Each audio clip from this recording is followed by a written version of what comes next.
Okay friends, आज हम लोग एनसीईआरटी क्लास 6 का चैप्टर 4 को देखेंगे। तो क्या है टॉपिक? तो वस्तुओं का समूह बनाना, जिसको कहते हैं ना सॉर्टिंग मटेरियल्स इनटू ग्रुप्स। तो उसके जितने भी क्वेश्चंस आंसर है उनको हम लोग कवर करेंगे एनसीईआरटी का। तो स्टार्ट करते हैं क्लास 6 का चैप्टर 4। फर्स्ट है, निम्नलिखित द्रवों में से प्रत्येक में एक लोहे की कील रखी गई है, किस मामले में यह अपनी चमक को खो देता है और फीका दिखाई देता है? तो किस फीका देता है? An iron nails is kept in each of the flowing liquids in which case would it lose it shine and appear dull. किस में चमक खो देगा? तो देखते हैं सरसों का तेल, तो ये रिएक्शन नहीं करता है, कोई इसका क्रिया ही नहीं होता है। नारियल का तेल, इसमें भी कोई रिएक्शन नहीं होता है। मिट्टी का तेल, इसमें भी कोई रिएक्शन नहीं होता है। और शीतल पेयजल, ये जितने भी शीतल पेयजल हो गया, वाइन हो गया, जितने भी मज़ा हो गया, इस सभी में जो क्या पाया जाता है? कार्बन डाइऑक्साइड CO2 पाया जाता है। अगर CO2 को जल के साथ H2O जल के साथ रिएक्शन करते हैं तो क्या प्राप्त होती है? तो H2 क्या प्राप्त होती है? तो H2CO3 जो कार्बोनिक एसिड होता है वो प्राप्त होती है। तो क्या ये रिएक्शन कौन कर रहा था? शीतल पेय जल। ये और पूछा जाता है, अम्ल की चर्चा हुई तो अम्ल से जो है ना लोहा, और जिसको कहते हैं Fe लोहा 26 एटॉमिक नंबर, और सोना Au सोना, ये सब अभिक्रिया करके रंग बदल देता है। ये सभी का जैसे कि सबका कलर को बदल देता है। अब पूछा जाता है, बहुत बार पूछा गया क्वेश्चन है कि तीव्रतम अभिक्रिया यानी अभिक्रियाशीलता किस में होता है? सबसे अधिक अभिक्रियाशीलता किस में होता है? नोट कर लीजिएगा, अम्ल और चूना में होता है, एसिड और चूना में होता है। जो उष्मा देगा, देखते हैं ना, चूना उष्मा देता है, उसी को हम लोग केमिस्ट्री में टॉपिक में पढ़ते हैं। उष्माक्षेपी रिएक्शन अभिक्रिया काफ़ी इंपॉर्टेंट है। तो नेक्स्ट क्वेश्चन को देखते हैं। क्वेश्चन नंबर 2 क्या कह रहा है? निम्नलिखित में से वह पदार्थ चुनिए जो जल में पूर्णतः घुलनशील हो। Pick one material from the flowing which is completely solution in water. यानी कौन कौन है ऐसा एलिमेंट है, पदार्थ है, जो मैटर है, जो मतलब पूर्णतः घुलनशील हो जाए जल के साथ। तो कौन है? चॉक पाउडर, ये तो नहीं होगा, चॉक पाउडर घुलनशील है, ये नहीं है।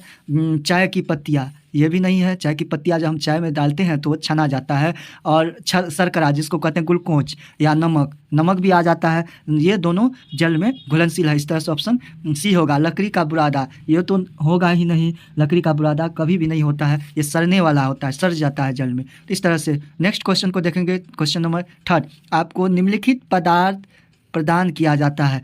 कौन कौन पदार्थ प्रदान किया जाता है? तो देखते हैं। आवर्धक लेंस, जिसको मैग्नीफाइंग ग्लास कहते हैं। मैग्नीफाइंग ग्लास जो है, यह जो है लाइट जो है, प्रकाश आते हैं उसको आर पार कर जाता है ना। देखते हैं लाइट आया तो इसको आर पार कर जाता है, आर पार कर जाता है, जिसको नहीं कहते हैं आर पार कर जाना। उसके बाद दर्पण जो है ना, दर्पण हम लोग जानते हैं कि आर पार को नहीं कर पाता है। क्यों नहीं कर पाता आर पार को? तो दर्पण आर पार नहीं कर पाता है क्योंकि यह जो है ना नहीं कर पाता है। नेक्स्ट देखते हैं हम लोग, क्योंकि इसमें जो है ना इसके पीछे दर्पण जो रहते हैं, दर्पण देखिएगा, उसके पीछे में पेंट किया रहता है। किसका? सिल्वर नाइट्रेट का। किसका? तो AgNO3 का पेंट किया रहता है, जो इस कारण से वह आर पार नहीं कर पाता है। तो नेक्स्ट देखते हैं स्टेनलेस स्टील प्लेट, ये भी नहीं कर पाएगा। कांच का ग्लास तो पार कर जाता है लाइट को, प्रकाश को। इस तरह से हम लोग देखते हैं ऑप्शन इसका राइट कौन हो जाएगा आंसर? तो ऑप्शन C हो जाएगा, फर्स्ट एवं फोर्थ। नेक्स्ट देखते हैं क्वेश्चन नंबर, जो काफ़ी इंपॉर्टेंट है। बूझो, देखिए बूझो एक थैला मिला जिसमें निम्नलिखित पदार्थ था, मैटर था। Boojho found a bag containing the flowing material. तो क्या था? बूझो को एक थैला मिला जिसमें निम्नलिखित में से था, क्या था? तो अब यहाँ आता दर्पण का तो हम बोल दिए। नेक्स्ट की पेंट किया रहता है सिल्वर नाइट्रेट का, यानी AgNO3 का सिल्वर नाइट्रेट का पेंट किया रहता है, जो सबसे अच्छा लाइट का परावर्तक भी होता है, कहते हैं ना ये। इस तरह से दर्पण हो जाएगा। तेल से सना हुआ कागज़, अगर तेल से सना हुआ भींगा हुआ कागज़ देखते हैं ना हम लोग, उसमें आर पार दिखता है, तो ये नहीं हो जाएगा। चुंबक, ये भी नहीं कर पाएगा, चुंबक भी नहीं। कांच के चश्मे, ये कर जाता है, जितने भी लेंस लगे रहते हैं वो सब कर जाता है। इस तरह से ऑप्शन फर्स्ट और थर्ड हो जाएगा। नेक्स्ट देखते हैं क्वेश्चन नंबर 5, काफ़ी इंपॉर्टेंट है। क्वेश्चन नंबर, कक्षा में एक गतिविधि करते समय शिक्षक ने पहेली, देखिए पहेली से पारिभाषी पदार्थ यानी मैटर को कहा पहली निम्नलिखित में से कौन सी सामग्री अपने शिक्षक को चुन कर देगी। तो कौन सी ऐसा सामग्री है जो चुन कर देगी। यहाँ या पारभासी हो गया। पारभासी हम लोग जानते हैं 3 तरह का होता है। एक ओपेक होता है जिसको ओपेक कहते हैं, ओपेक जिसको कहते हैं हम लोग अपारदर्शी। ट्रांसलूसेंट होता है अर्ध पारदर्शी। ट्रांसलूसेंट जो होता है अर्ध पारदर्शी यानी आधा आधा कोई चीज़ दिखता है, जैसे सूती कपड़ा हुआ आधा दिखेगा आधा नहीं दिखेगा। ट्रांसपेरेंस होता है, ट्रांसपेरेंट थर्ड होता है जिसको पारदर्शी पूरा देख लेते हैं, आर पार देखते हैं। इस तरह से 3 देखते हैं। तो यहाँ क्या पूछा है, तो परिभाषी इसी को कहते हैं हम लोग, परिभाषी जो होते हैं इसी को हम लोग कहते हैं ट्रांसलूसेंट। यहाँ ट्रांसलूसेंट कहते हैं, जो ट्रांसलूसेंट देख सकते हैं इसी को ट्रांसलूसेंट या अर्धपारदर्शी कहते हैं। तो कौन होगा, तो हम लोग देखते हैं कांच का ग्लास, इसको तो पूरा देख लेते हैं हम लोग, ये कांच का ग्लास को ट्रांसपेरेंट है या पारदर्शी है। दर्पण ये अपारदर्शी है, इसको हम लोग नहीं देख सकते, ओपेक है दर्पण। एल्युमिनियम फॉइल जो होता है जब हम लोग खाना वाना पैक करते हैं, पतला पतला वाइट फॉइल होता है पैकिंग करने के लिए, इसको तो हम लोग नहीं देख पाते हैं, ये भी एक तरह से अपारदर्शी ओपेक है। या मलमल का कपड़ा जानते हैं ना, ये है अर्धपारदर्शी जिसको ट्रांसलूसेंट कहते हैं। क्यों, अगर हम लोग धोती वगैरह देखते हैं उसमें छोटा छोटा छेद रहता है, दिखता है आधा, इसीलिए ये ऑप्शन सी राइट हो जाएगा। नेक्स्ट देखते हैं हम लोग क्वेश्चन नंबर 6। निम्नलिखित में से कौन सा पदार्थ युग्म तैरता है यदि ग्लास आधा पानी से भरा है। तो कौन कौन पदार्थ ऐसा है जो तैरेगा, तो देखते हैं हम लोग। सूती धागा, ये तो कभी नहीं तैरेगा। सूती धागा, अगर सूती धागा है उसको डुबा दिया भींगा जाए तो वो अंदर चला जाता है, ठीक है। थर्मोकोल तो कभी नहीं डूबेगा, इसको कतनों आप लोग भिंगाइए कुछ भी कीजिए ये कभी डूबने वाला नहीं है, ठीक है। पंख तो भैया ये पंख जो है ना डूब जाएगा। प्लास्टिक की गेंद ये कभी नहीं डूबेगा। पिन ये भी डूब जाएगा। तेल की बूंदे, रबर भी नहीं डूबेगा, ठीक है, रबर भी नहीं डूबेगा। इस तरह से सिक्का तो डूब जाता है, ये पिन का तेल और तेल की बूंदे कभी नहीं डूबता। इस तरह से पंख और प्लास्टिक को कभी भी डुबाइए, कितनों डुबाइए नहीं डूबेगा, सभी डूबता है। पिन तो डूब जाता है, सिक्का डूब जाता है, सूती धागा भी डूब जाता है, इस तरह से, ठीक है। नेक्स्ट हम लोग देखते हैं क्वेश्चन नंबर 7। निम्नलिखित में से कौन सा आमतौर पर एक सेफ्टी पिन नहीं देखते हैं हम लोग, साड़ी में जो हार्ट बना रहता है सेफ्टी पिन, साड़ी कपड़े उपड़े को जब माताएं लोग पहनती है तो उसमें सेफ्टी पिन लगा लेते हैं, उसी को कहते हैं सेफ्टी पिन।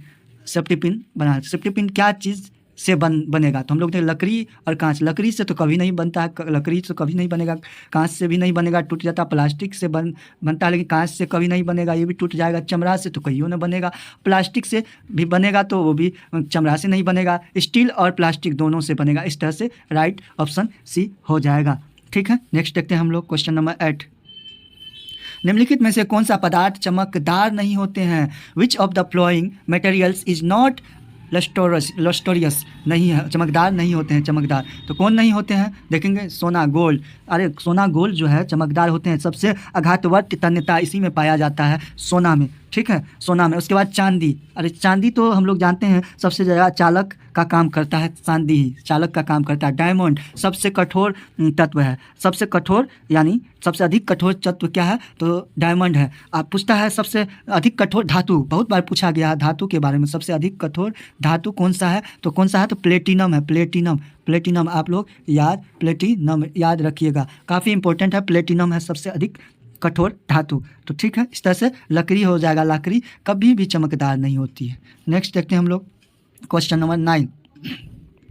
निम्नलिखित कथनों में से कौन सा सत्य नहीं है। विच of the following statement is not true, सत्य नहीं है। कौन सा सत्य नहीं है। पदार्थ को सुविधा के लिए समूहितकृत किया जाता है, हाँ ये तो सही है, मिक्स किया जाता है। पदार्थों को उनके गुणों का अध्ययन करने के लिए समूहित किया जाता है, ये सही है। पदार्थ मनोरंजन के लिए ग्रुपित किया जाता है, नहीं ये तो नहीं, ग्रुप किया जाता है, कभी नहीं होगा मनोरंजन के लिए, तो ये राइट हो जाएगा। पदार्थ को उनके उपयोग के अनुसार समूहीकृत किया जाता है, सही है। तो इस तरह से सी नहीं हो जाएगा।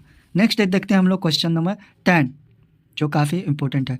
निम्नलिखित में से विषम का पता लगाइए। ये जो है ना क्वेश्चन रीजनिंग वाला है, रीजनिंग टाइप का, काफ़ी इंपॉर्टेंट है। जो है ना ओड को पता लगाना, विषम को, विषम जो नहीं है। तो देख सकते हैं हम लोग तावा तो भैया एक धातु है, मेटल है। कुदाल भी एक मेटल है। प्रेशर कुकर भी मेटल के अंतर्गत आता है।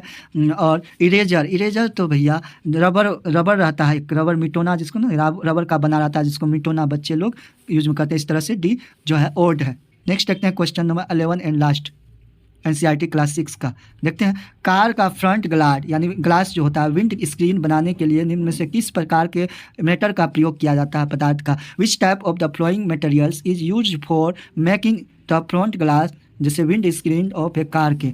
तो कौन होता है, अर्थ यानी पारभासी, हम लोग जानते हैं ना, ट्रांसलूसेंट, जिसको अर्धपारदर्शी भी कहते हैं। अपारदर्शी यानी अपारदर्शी जो होते हैं ना, अपारदर्शी जिसको पार ही नहीं कर पाता है, तो पारदर्शी तो पारभासी जो अर्धपारदर्शी, जैसे आधा आधा दिखता है, ये तो पारदर्शी होगा, पूरा दिखता है, तो राइट ट्रांसपेरेंट होता है। इस तरह से आज एनसीईआरटी का जितना क्वेश्चन था, एनसीईआरटी बुक क्लास 6 का, इसमें हम लोगों ने कवर किया। अगर चैनल आपको अच्छा लगे तो कृपया वीडियो को लाइक शेयर सब्सक्राइब कर देंगे। Thanks for watching. जय हिंद।